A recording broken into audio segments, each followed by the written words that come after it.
हुब्बो युमा व युसिम, हुब्बु शय युमा व युसिम।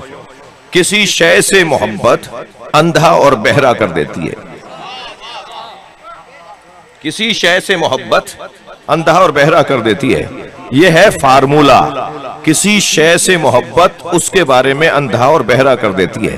तुम किसी शय से मोहब्बत क्यों कर रहे हो जो अंधा और बहरा होना ऐब हो जाए? तुम अली से मोहब्बत करो। ये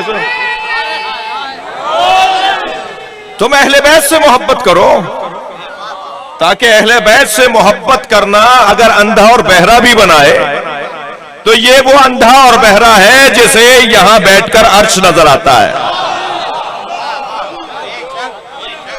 ये वो हुब्बे अली का अंधा बहरा वो है जिसे बोलने से पहले जमीर की आवाज आ जाती है।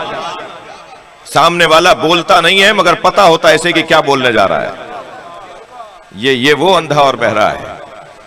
और इस वादी से जब गुजरेंगे तो फिर लुत्फ ही कुछ और है। इश्क जी, मेरा दिल कर रहा है थोड़ी देर मैं इस वादी में रहूं।